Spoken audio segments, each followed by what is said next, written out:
welcome back to It's an Inside Job podcast. I'm your host, Jason Lim. Now, this podcast is dedicated to helping you to help yourself and others to become more mentally and emotionally resilient so you can be better at bouncing back from life's inevitable setbacks.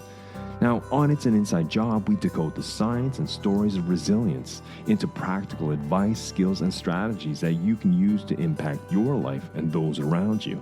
Now, with that said, let's slip into the stream.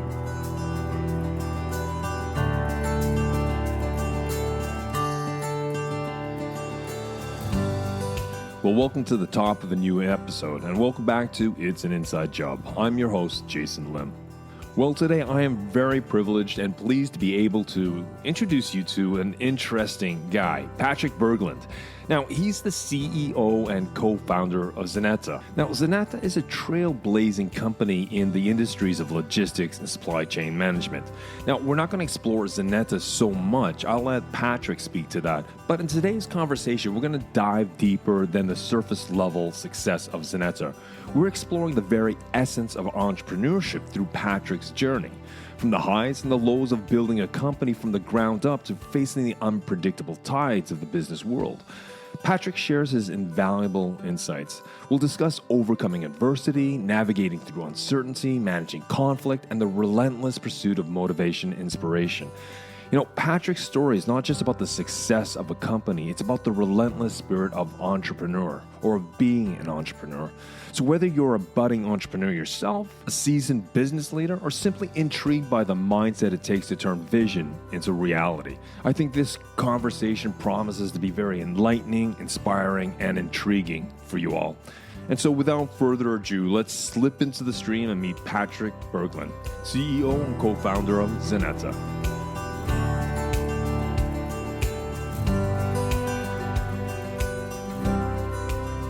Thank you, Jason. It's an honor to be here. I was wondering if we could maybe kick off the conversation by you introducing who you are and what you're about and what you do. Cool. Yeah, absolutely. So my name's Patrik Berglund, and I'm a founder of Xenata. I'm also father of two girls. Just want to put that in, so it's more than just business in life. But my background is from transportation and logistics, supply chain. And 11 years ago, I started a company called Xenata. And the basic principle of Xenata is it's built to solve a couple of problems in shipping primarily, right? So air freight and ocean freight is what we're targeting. And these are industries that collectively move more than 70% of global trade. Most people don't relate too much to these industries, but it's incredibly important for global economy. I describe it as the main artery of global economy because they move so much of everything we consume, right? And the basic problem in the industry is that it's an incredibly volatile market. So prices changes all the time, right? And then it's opaque. So if you imagine you being one of the big brands in the world, whether it's Amazon or IKEA or Adidas or any of these companies, Pfizer, pharma companies, automotive, whichever one, you need to ship your product around. The challenge you're facing is that you never know what the going rate is in the market. And the reason for that is that all prices are individually negotiated. So you will have one company negotiating with a shipping line or a freight forwarder to reach an agreement for a price between, let's say, Shanghai to Hamburg or Los Angeles. And what that causes is that not only do you have volatility in the market, but you have a huge spread because everybody's achieving something different in their individual negotiations.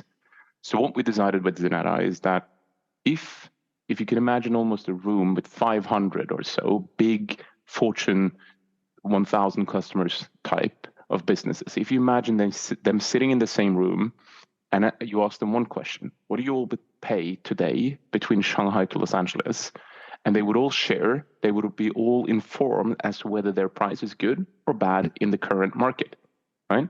So what I find interesting is that we chose a crowdsourcing principle in a business-to-business world where we managed to get proprietary data at scale enough that you fill the room with enough participants so that you statistically can say, as per today, this is the average, this is the high, this is the low, and then they get to see themselves within that market.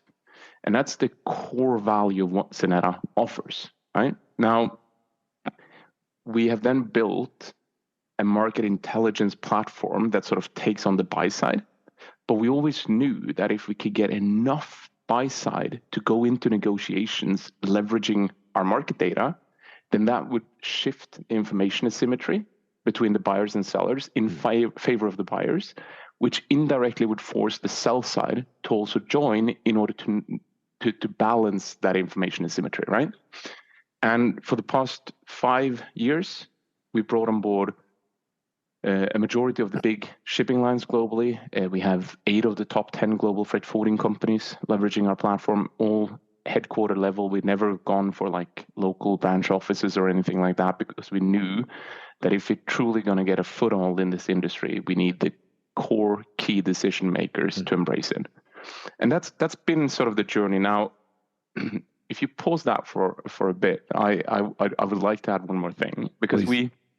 we said that there's a problem that they're buying and selling somewhere between $300 and $800 billion a year of ocean and air freight, and there's no visibility on it. Now, if you think about those individual negotiations, they are very inefficient. There isn't like no central clearinghouse that will tell all participants in the market, here's where the market is, and you can strike a price very efficiently.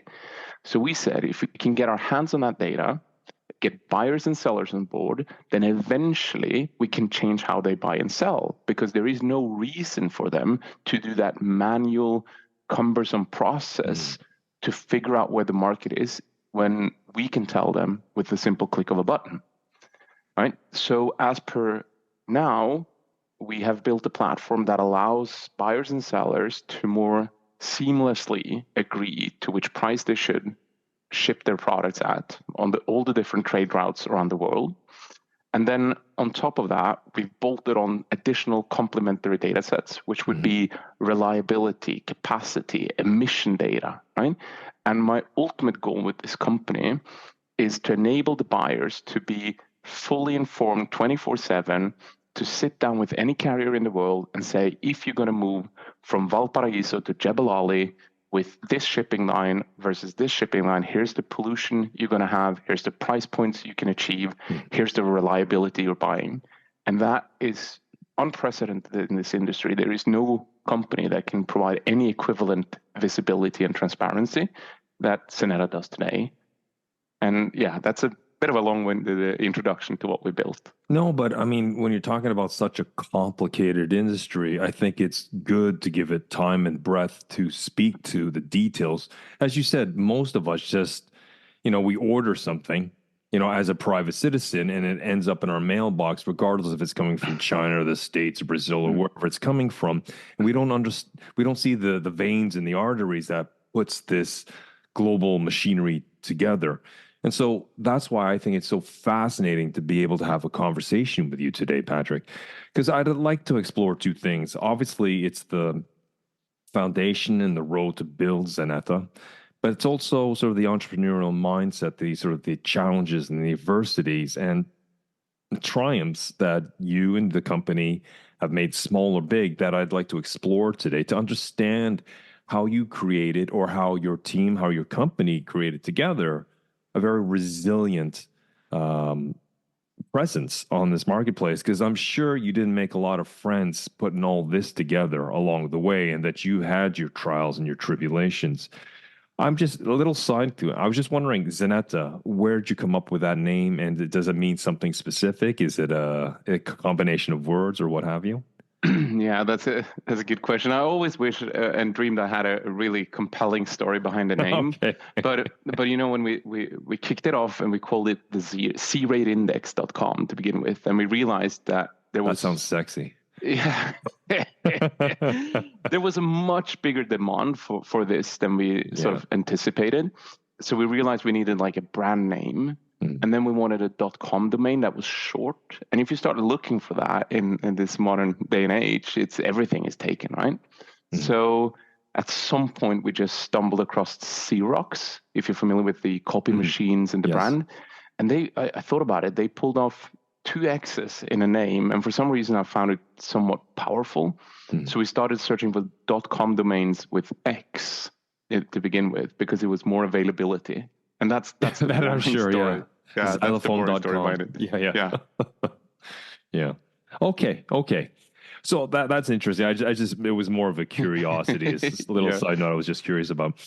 I was wondering, maybe you could speak a little to, you've had the insight, you've built the company, and you've kind of you've been climbing this hill to where you guys are. How was it as an entrepreneur? Maybe could you rewind and tell us a little about your story as an entrepreneur? And obviously you saw the insights, but maybe some of the trials and the tribulations, some of the adversity you found along the road. Yeah, I mean, I usually share internally that it's been like a long journey of doing things you had no idea about how it should be done. I'm a first-time entrepreneur on a VC-backed journey. I've done one company before, which was like brick by brick, right? So it's very, very different. And we had 4 years of zero revenue, right? Because if you go back to that analogy of people sitting in the room and sharing their prices to be more informed, you actually start off with 0 companies in that room. So the first one you go to, you tell them, hey, I want to build this thing. All it requires is for you and X amount of other companies that ships on the same trade route with the same container box, same contract duration, to join me in this room and share proprietary data. So it's such a chicken and egg problem in the beginning, which means that you reach out, you might find somebody who's like an early adapter and understands the problem you're trying to solve and wants to buy in and help you. So they give the data. Obviously, you can't charge because you have no other matching data to stack it up against. So there is zero value for a good period of time. And for years and years, we kept on fundraising with 0 proof points that this data would eventually be valuable, right? That's a pretty tough pitch to make to investors. And then we kept on losing data because say you convince Electrolux or Nestle or whichever big brand you can imagine that this will be a good outcome for them eventually. So they join you for a year maybe or half a year, but you don't find other companies that are willing. So by the time you get to the 1 year period or 6 month period, their data expires. The prices they paid and negotiated with the shipping lines are now outdated, and they saw no value in giving it to you. So they don't want to give it again, right? Because it's, again, confidential, sensitive data. And those 4, I would say, years to begin with, they were just grueling. And I remember, plenty of conversations with my co-founder where we would leave the office, go to like a cafe or somewhere to sit in a park and just like bitch and complain, to be honest. Like, this is never going to work. Because we were like bringing in stuff and bleeding it on the other end when it comes to data. And then you needed that data because that fits the narrative towards investors as to, hey, look at the data is growing. More and more companies are willing to give this data. At some point, we're going to turn the key and charge a subscription, right? So in parallel with that, it required an enormous amount of grit and persistency and conviction that ultimately, when it comes together, it will work and it will yield substantial value, right? Now, my experience from being on sort of the buy and sell side of the industry, from that I knew how I theoretically would leverage this data if I could get my hand on it. That's why I could have a pretty compelling story to the big brands, right? Because I could explain to them, if I get enough of this, I would use it to set your budgets. I would use it to assess the risk in your supply chains, and I would use it as leverage when I negotiate the right deals. And if they buy from, let's say, $10 million a year to $1 billion a year, then that, if you can optimize that with 10, 20, 30, 40%, depending on the market condition, it's a huge amount of money, right? And in parallel, as I was saying, these 4 or 5 years when we were building it up in the beginning, this supply side hated our guts. Because if you think about it, if you're selling anything to anyone and they have no idea what the going price is, you have such an advantage. So the idea of the market becoming transparent, easy to navigate for their customers, was not something they were pleased about. So we've had some of the biggest shipping lines in the world threatening with lawsuits. We've had the forwarders the same, the freight forwarding companies. And the beautiful thing, which I understood pretty early on, is that we could tell the shipping lines and the freight forwarders that if you don't want us to have this data, you got to go to your biggest and most important clients globally, and you got to tell them that they can't put the pricing contracts into Xenata. Now, when you do that, you're also telling them that you're ripping them off, but you just don't want them to see it. That's all. Yeah, exactly. Yeah. So we managed to sort of play around these core stakeholders and convince them, ultimately, as per today, to more or less all join. And I've always said internally, they all will join. This makes no sense to stand on the outside. You're losing out so much, and the opportunity to create efficiencies, do more data-driven decisions for companies of this stature, just is connected and associated with so much money and win. So yeah, as per today, it's coming together very nicely. It's very sticky. We're not bleeding out the ones who comes in anymore, and we built an entirely different product and offering. But it's been a long journey of disappointments, I guess. And I always thought about it as one no is closer to a yes at some point, right? And you just got to keep on grinding it, and then refine the approach that you're taking and learn from the no's to increase the amount of yeses that you're getting for every no. Yeah, because I think that's what I want to get into. I want to get to the DNA of your thinking, because I can understand the first 12, 24 months, you're hit with adversity, you're hit with challenges, but you're thinking that's the short term and you keep going. But then you hit the third year, then you hit the fourth year. But obviously, you've got maybe small successes along the way. I'd like to return to that park bench where you and your business partner are venting and you're whinging and you're complaining about the difficulties, which is completely normal mindset. And as you said, you were driven by a compelling story to tell to the clients, to your customers, and that kept you going. I was wondering, when we get into a negative mindset, we can tell ourselves stories that can actually tank us, that can actually sink us and derail us. What was the compelling story you told yourself? I know you said for every no, there's a possibility to get closer to the yes. I was wondering if we could elaborate and explore more what you and your business partner did to try to get back on the horse, because maybe it wasn't so positive, but you needed to have the shift into some sort of constructive mindset. Could you walk us through that?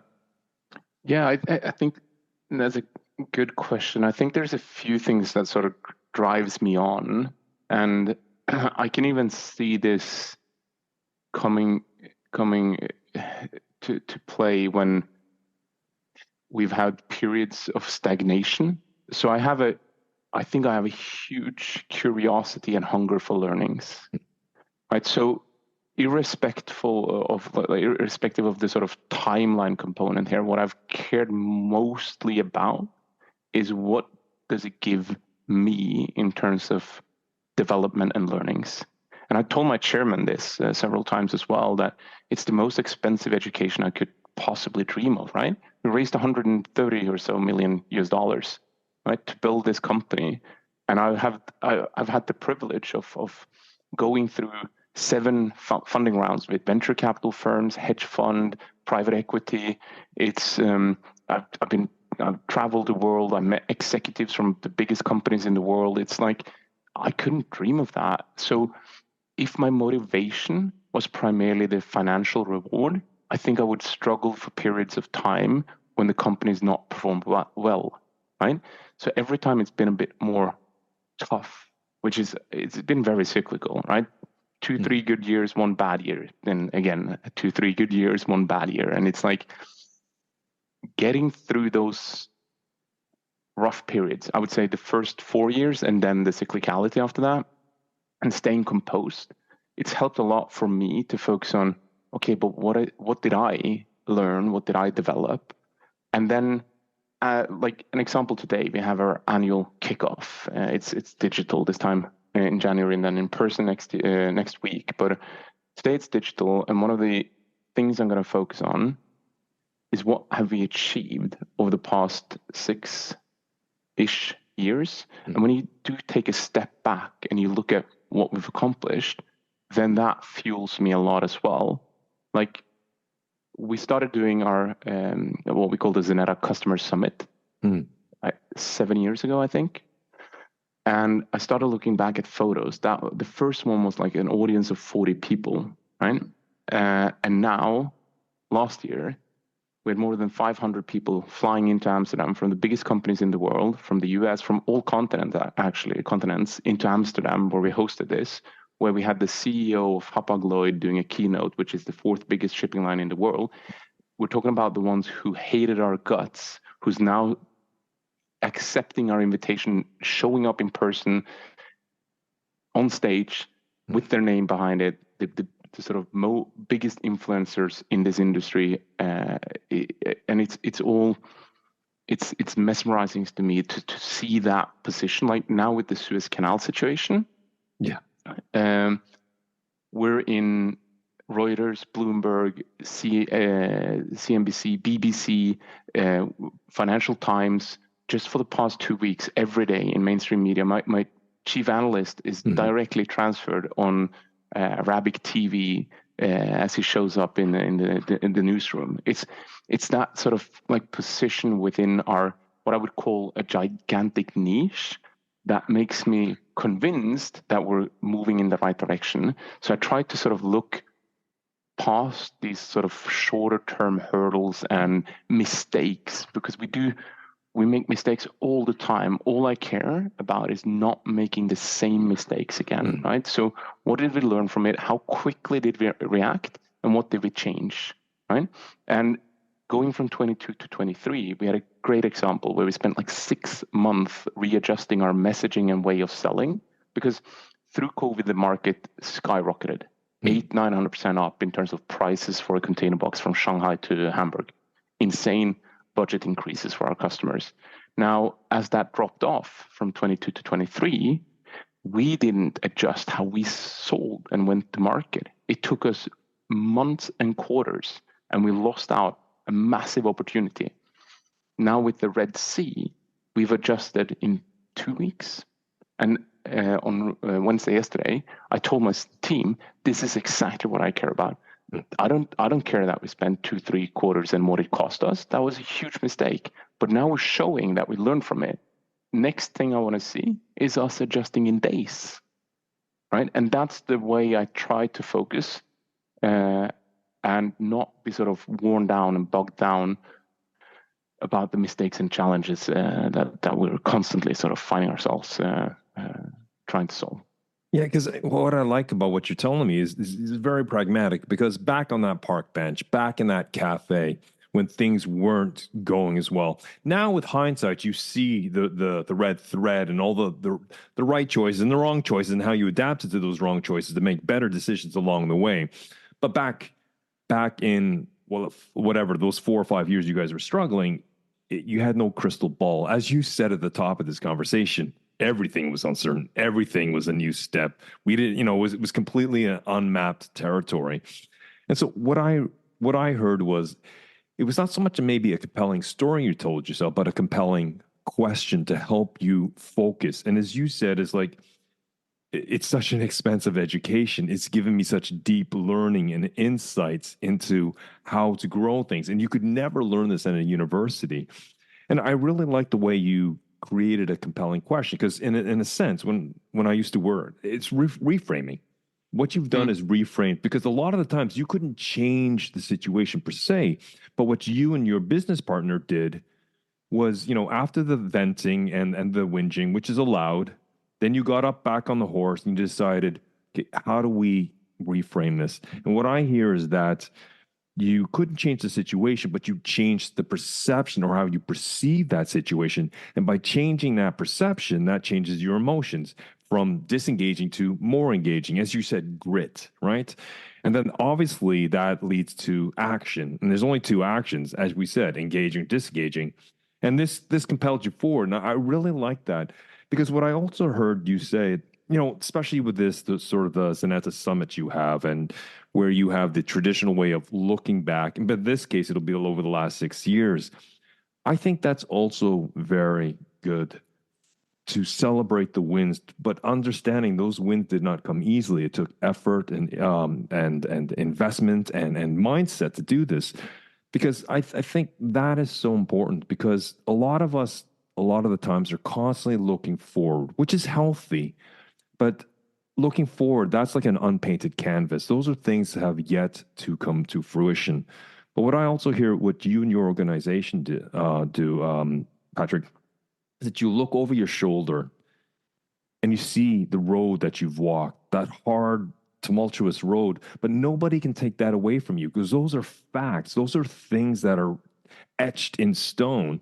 And sometimes that, when we're facing a tough future, that we can't see our way forward, just to know that we've walked that hard road and that we've learned and we've gained insights, can create, as for you, a compelling question, or maybe it's a compelling narrative to move us forward. I just wanted to encapsulate that, because I think that's the nuts and bolts of what I like to get in this podcast, is talking to men and women of your caliber, and to understand the DNA of their mindset and how they come through adversity.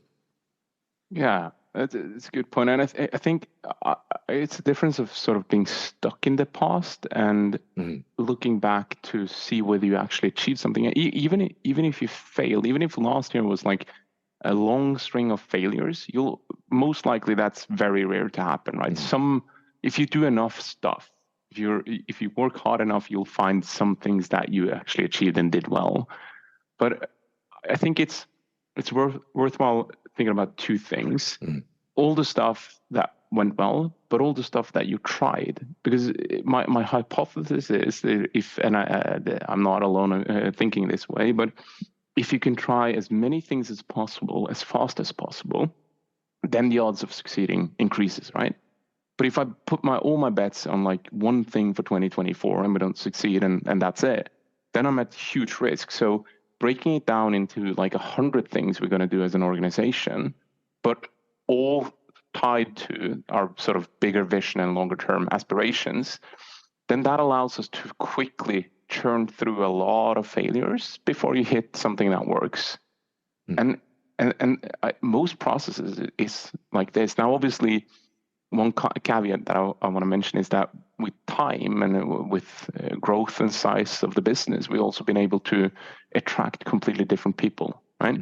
Not that the ones we didn't attract in the beginning was great, but now we can find people who's done the journey before, from a tiny company to $1 billion valuation plus, right? We can attract people who comes from the biggest tech organizations, whether it's Google, Facebook, Amazon, and so forth, right? And what I found is that as the company matures, more and more weight can be taken off my shoulders, right?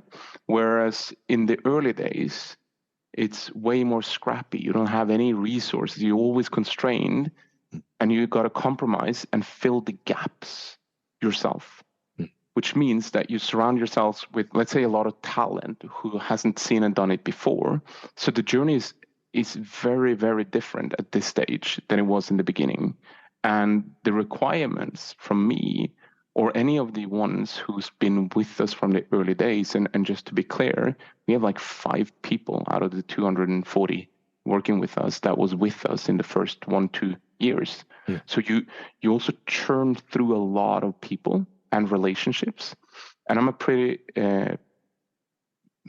relationship-driven person, so it's been one of the hardest things that I've gone through, realizing that you got to part ways with people you've been shoulder to shoulder with, working around the clock to make things happen, achieve great things, but what used to work is not necessarily what's going to take you forward.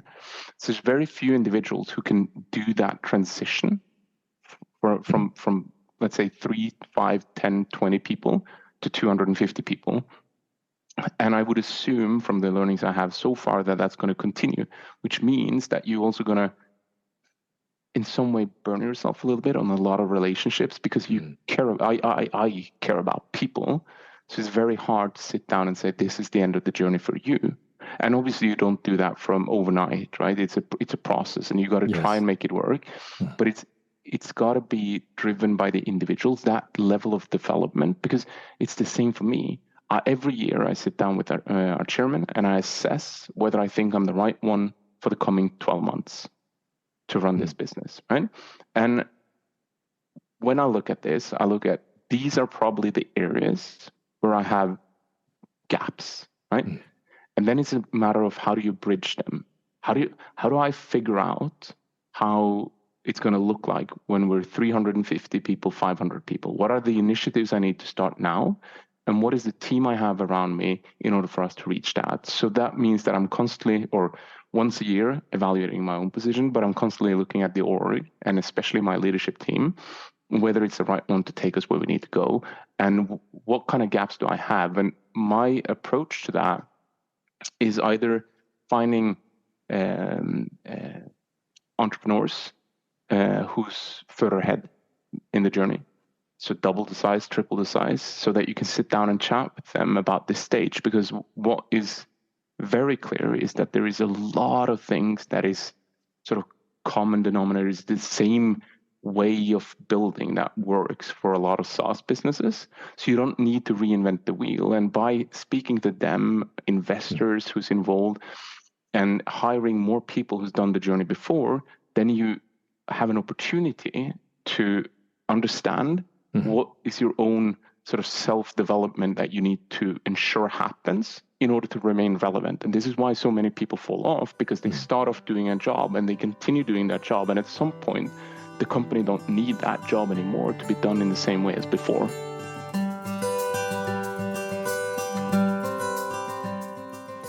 In the first part of our conversation, Patrik shares his journey through the early challenges of founding Xenata, emphasizing a period of 4 years without revenue.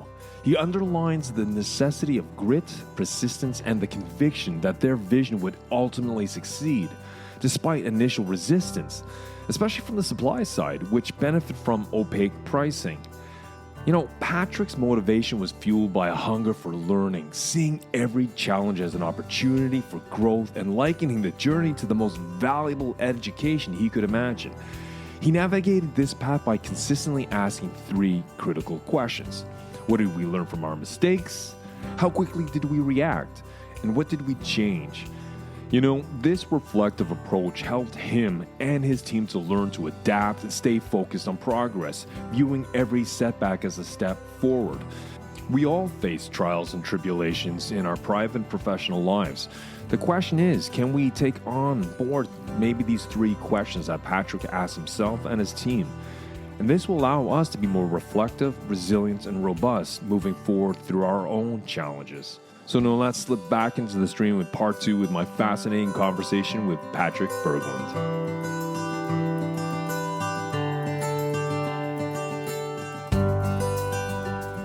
I mean, how do you get outside your own head? How do you sort through your own thoughts? Because as you said, you're a father of 2 daughters.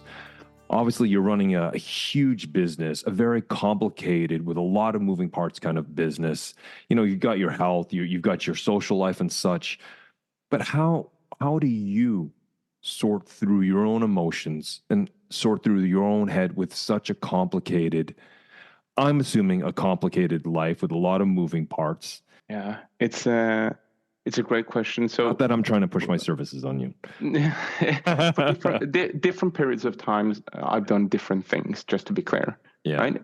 If I focus on the last 6 months, I found a new coach, psychiatrist that I regularly speak with.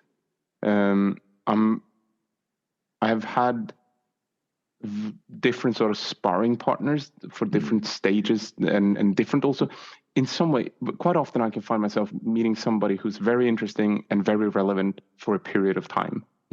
And I think I've been good at sort of exchanging them, switching them out so that I have something, and no ill intentions, right? But at some point you sort of extract it a lot, and the additional gain is more nominal than in the beginning. But the coach has been phenomenal, or a psychiatrist, and we worked on simple things like defining your dream sort of every day. Like, how does it look like? Because with the amount of work, I must admit, I've worked a lot more than what is, I would say, normal working life, right? And how do you still reserve some time to spend with family, but also being mentally with them when you're with them? Yeah, and it's been a huge challenge. It's taken me many years. I'm not there yet, even. Right? I still have a lot to improve, but I've done anything from pragmatic stuff like, I have a smartphone at home in the weekends. Saturday, I put up like a dumb phone. I have like one of those old Nokias, and I put it away. Otherwise, I'm constantly on, right?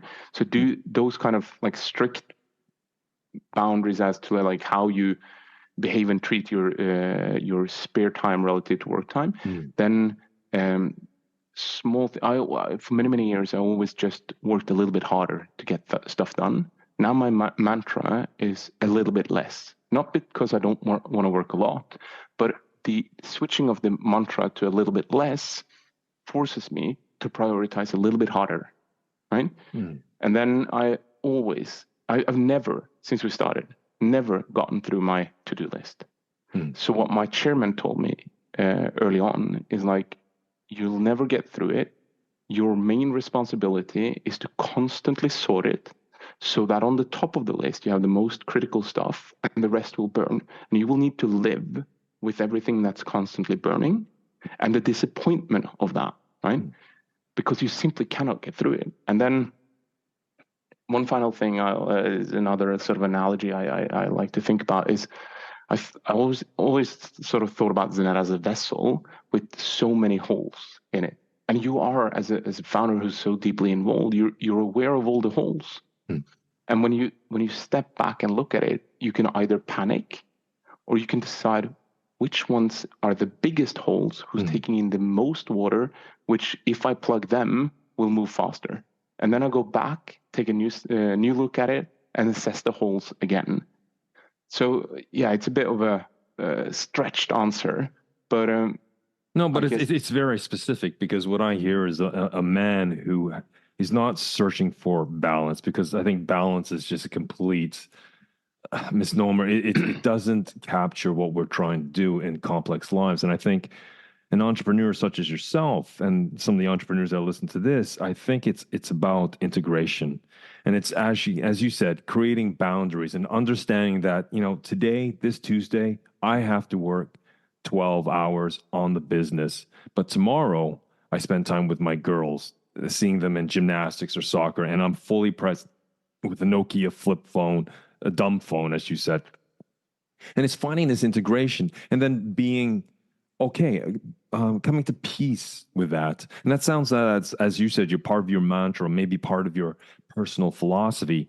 And I guess you've had to learn this. As you said, you're not fully there. You're an iterative process. And as you go along, you learn and you gain insights, just like you have with building the business.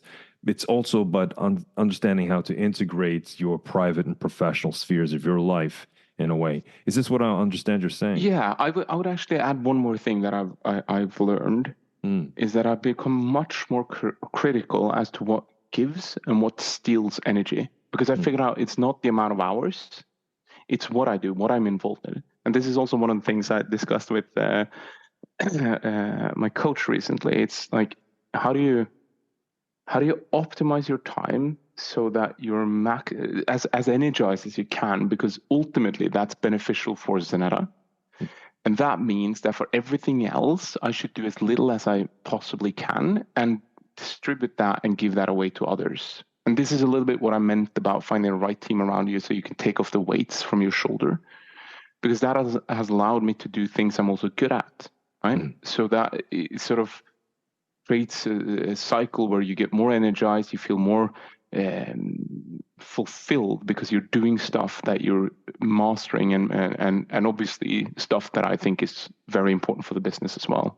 it's almost like when I described my calendar a while back, it was like I complained about it. And we agreed that the goal is going to be to have a calendar that you're excited about and look forward to. And that means that if you prioritize correctly and with the mantra of doing a little less, then you got to be even more strict of what you put in there. And I think that's been tremendously helpful for me. And it's very like a pragmatic thing to do. Just pull up your calendar, relook at it. What is it I should do? And I've been very clear to my team for the past, especially 6 months. These are the things I'm not good at. These are the things I've hired you for. These are the things I've hired you for. You'll carry that. You make all the decisions. Don't bother me with it. If you need somebody to spar with, I'll chat with you. Otherwise, I'm going to go and focus on these things. What is very interesting is when you gave the analogy of, Xenata being a boat, and a boat has some holes, and it's a patch-up job. And in a sense, there's an English word it's called triage. It's like, when soldiers get injured and the doctors have to deal with it. Sometimes they have to look at the most serious wounds first and treat those, while the smaller ones just have to really just have to wait, or they're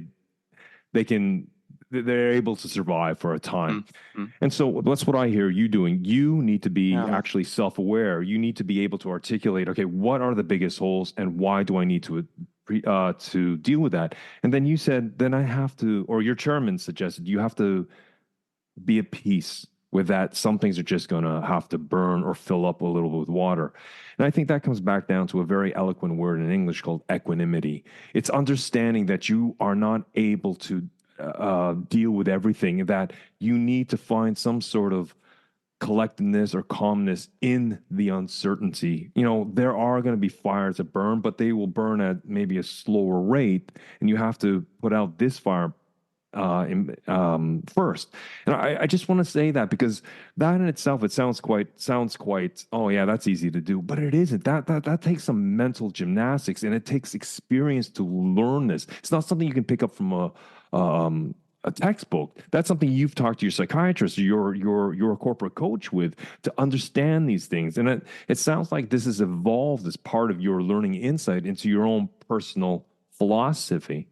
Yeah, and when you do put one thing to add to the mix, actually, that I think is also worthwhile, is when you do put family on top, you end up being stretched even worse, right? So this is one of the conversations I've had with my wife, who's been phenomenal through this journey as well, that I really like to do things sort of wholeheartedly. I know that I can put in 100% of what's required in order to do something. That's like the self-belief, right? Sure. And then whether I'm great at it or not can be discussed. But when I got family, I realized that there isn't enough hours in the day where they are awake and I'm awake, and so she told me, you'll do 80% of what you would dream of doing on both arenas, right? That means that you'll never be fully satisfied with what you're doing with Xenata, and never fully satisfied with your role as a dad, unless you change this, right? Unless you decide to retire and go 100% here. And that conundrum has been very, very hard to accept. But I think, because obviously if I can cut off family and just do Xenata with no other focus, I would do even better, arguably, right? You can debate whether it would be mentally sound in the long run, but accepting that there's you got to bite on this and accept that you cannot possibly do 100% here and 100% here in terms of your own ambitions, right? And that's hard. So then finally, social life. My social life sucks. It's it exists, but that's where I've paid the biggest price by far. I trimmed down to a few friends that truly matters to me. And that's been great. And it works for me. I'm very confident that that's what I want to do. But I can see other people living very meaningful lives with a very different setup. Yeah, but I mean, at the level, that you sit and what you work with on a daily basis, you have 24/7, like all of us. And, what I've learned over the years that life, again, this is a little black and white, maybe oversimplistic, but life is sort of four buckets. You have your health, you have your family, you have your social, and you have your professional. And for most people who have very, very complicated lives, such as yourself as an example, usually we can choose three of those four buckets, and we need to be able to prioritize. Of course, if you're a good father and a good husband, one of those buckets is going to be your family, because by giving to your family, in a sense, that you feel a sense of contribution, you feel a togetherness. And then obviously you need to take care of your health physically and mentally in order to be there for the family, for the business. And the third bucket in your case is the professional life. Yeah. And so sometimes, and that's what I mean by we need to have integrations. We need to be good with trade-offs. Working with so many different professionals over so long, I've seen this play out time and time again. It's almost like these hard-learned traditional ways of thinking. These are core things that sometimes we need to be able to do. And as you said, your business, it's also your brainchild, right? It's almost like your third child per se, right? And maybe, what I'm saying, because you want to dedicate time. You want to see Xenata grow and prosper and develop and become something healthy, something that adds to the social fabric of this community, right? So I can see that. So I just really like to do that. But as you said, it's been, my question is, what kind of mental gymnastics or acrobatics did you have to make to accept that maybe my social life I have to, dampen down the temperature there, and I have to focus on these other three spheres that we've been talking about? I mean, you said that was difficult and a challenge for you to accept. Can I ask you more nuts and bolts? What do you say to yourself? It's about picking what you think is most important for you personally, deep inside. Seriously, ultimately, it's you. I wouldn't do this if I constantly sort of yearn for something else, right? And that's what I knew, that to me, this opportunity is so exciting, so fulfilling, so educational, that I want to go on this journey and I want to try it out. And that comes with the price of X, Y, and Z. Now, in order to minimize X, Y, and Z, I'm going to pick some of it, right? So I don't feel necessarily alone entirely, right? And then I think I also deliberately decided to invest enough time in family and my wife that is, and this is how I describe it to her. It's like, that's my platform. And then when I go out and spread my wings and do the stuff that I'm excited about, that's primarily Xenata. Every once in a while, really, I'll do some social stuff to stay in touch with those few friends that I genuinely deeply care about. Mm-hmm. And then it's so that's purely a prioritization thing in terms of what fuels you the most. And I think also another point I'd just like to address is that, the successful entrepreneurs that I've talked to, men and women, a lot of the times their success comes back down to having the support at home, their wife or their husband. It's not always an easy road, but they are there. They have their six. They have their back. They feel that support.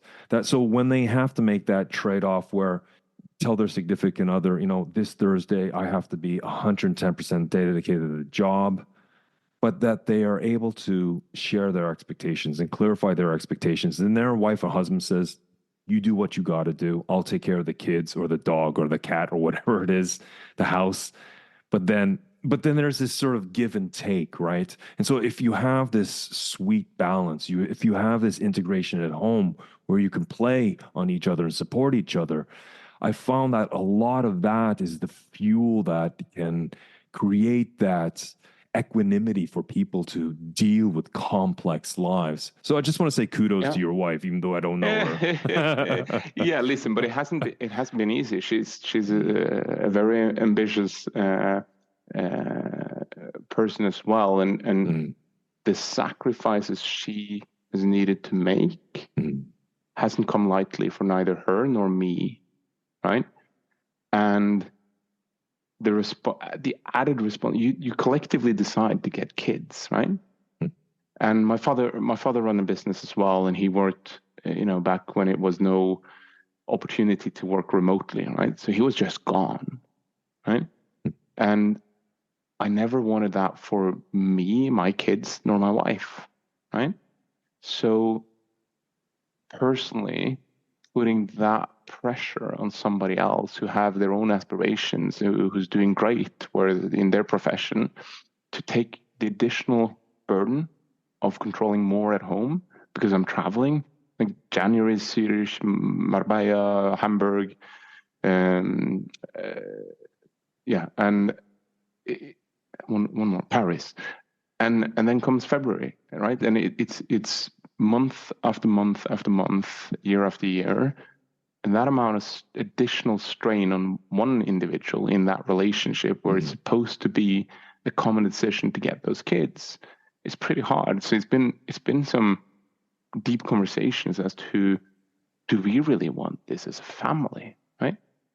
But then on the other side, it's been this phenomenal experiences. When we opened up the New York office in 2016, we took both kids and me and went for 3 months to live in Manhattan, right? So we've gotten so many of these experiences that most people don't get, right?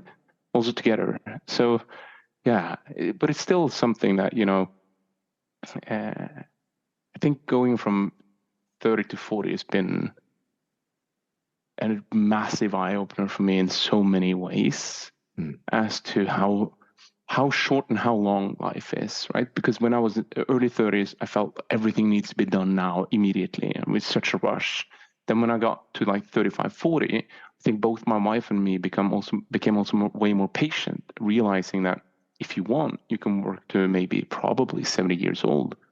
So making some calls now, pausing something maybe for her now for a while, to free up more flexibility between us and as a family, is something we finally pulled the trigger on. And she started part-time studying after last summer. And that's a decision we should have done when we were 30, when we got our first kid. But all we could think about is like, holy shit, we're in a rush. And she got a high-level position within her business, managing 70 people or so. So it's like we were both working our socks off while getting kids, but we had no perspective. And back then I had a coach. She was 75 years old. She was phenomenal. I kept her for like 4 years. And she gave me this sort of perspective that you have no idea when you're 30 years old.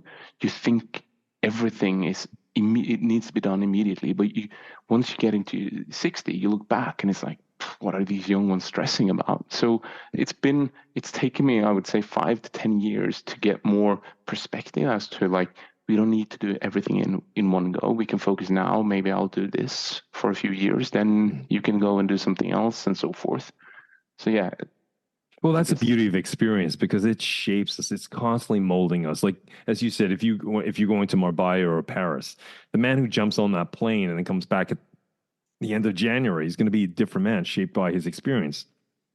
Yeah. But what I also hear is that, when you're in your 30s, you're just a completely different headspace. And by the time you're 40, another decade under your belt, you have more wisdom gained. And so it's not to detract from the man or the woman, your wife, back in your 30s, because you were driven by different sets of values, but those values have maybe matured or they have evolved based on your experiences. And so the man who's 40 now will not be the same man in a decade when he's 50. He'll look back with even more wisdom, with more insight, with more learnings. Yeah, that's what I realized. It's always backwards, right? Isn't it? So you never get smart enough to understand sort of how it's going to look forward. Yeah. Sometimes I wonder if when we have sort of more technology with DNA and we extend our lives to 150, maybe 200 years at some point. But imagine how much wisdom a human being would have picked up over 200 years than the sort of normal 80, 85 years in the West, right? Yeah. But anyways, that's a whole different podcast. I'm just very respectful of your time, Patrik. I was wondering, you've shared a lot of advice, a lot of the sort of the learnings you've taken up along the way to shift your mental game. What advice would you give to any aspiring entrepreneurs out there, or just leaders themselves? Yeah, there's so many things. What I actually think is if I were to say anything, I would say don't even consider being a leader if you don't genuinely care about people. It's going to be about them and not about you. Sometimes it feels like you're a trash can. I have in my one-on-ones, a substantial amount of time is sitting and sort of taking in everything that is problematic for the other person, right? So you become almost like an adult in the room, and you need to contain all of that emotionally, which means that if you genuinely don't care about them and you as people and human beings, it's going to be hard for you to sit there and take all of that in. And I believe once we part ways, once we can sort of go out of those one-on-ones, they've had a chance to empty all the shit. We've talked about everything they need to do, and my job is then to motivate them and inspire them to go and execute as good as they possibly can on that. That means that there is very little time for me to tell my sort of burdens and complaints. And that's what I mean about caring about people. So that would be one of my biggest points in order to try and avoid some of the traditional gibberish that goes around. But I would really challenge everyone. You can obviously build a company and then find somebody else to run it. Go for it, right? But if your intention is to go build it and lead it and run it, then you should carefully consider your appetite to deal with people's challenges professionally and personally, because that is holy shit. Whether it's their mom died of cancer or whatever it is, it's going to come so many of those things, and you gotta carry the relationship emotionally and inspire them professionally. And then it sounds like you have to develop your psychosocial emotional intelligence and be able to apply that to communicate and to be there for people, to actually listen to them so they feel valued and heard. And when you do that over and over and over again, you should think about whether that is something you enjoy and really aspire to do. Otherwise, you should find somebody else to do it. So it doesn't mean don't build a company, go for it, but really think about who's the ideal one to lead it as it grows and get people on board.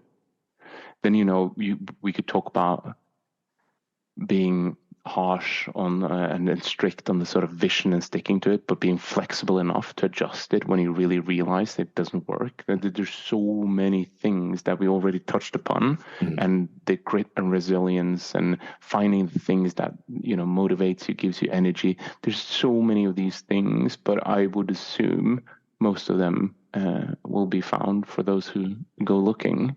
But thinking about that people component, because you won't be able to build it alone, right? Well, that's very, very good advice. What we've talked about is being very pragmatic, and I appreciate your vulnerability and talking about the tough road that you and your business partner had to climb, but your ability to integrate with your life. And, as you said, you communicate your wife, you support each other, but it's not always been an easy road. But all these different elements have add to the dynamics of this conversation. And I think there's so much to pull from this, because there are time-tested values here that we speak of that any of us can employ and apply to our lives. And so I think you're a living example, not to compliment you, but as an observation, you're a living example of a lot of the philosophies we've talked about today, and a lot of the touch points a lot of us could adopt into our lives and weave it into our lives. It's been an absolute pleasure, man. Thank you for having me on. You're more than welcome.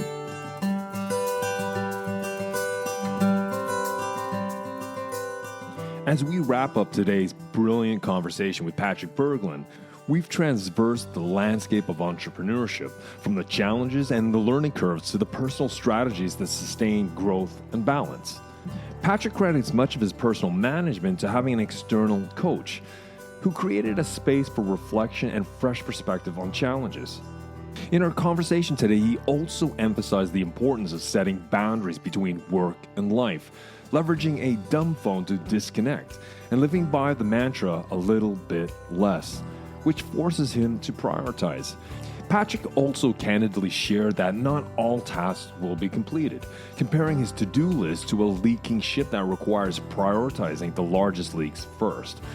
This journey has taught him to be more conscious and critical about where he invests his energy and his time, a lesson that's invaluable for any entrepreneur. And Patrik, a personal thank you from me to you for sharing your time and insights with us today. Your journey and the wisdom you've imparted will offer invaluable lessons not only for entrepreneurs, but for anyone seeking to navigate challenges with resilience and foresight. Your approach to learning, prioritization, and self-management serves as a recipe that any of us can adopt. So Patrik, I'm deeply grateful for the depth of our conversation today and the perspectives you've shared. So thank you. Well, folks, if any of you are interested in contacting Patrik or exploring Xenata, I will leave all the links and contact information in the show notes. And as we cross the finishing line of yet another episode, if I may ask you for a call to action.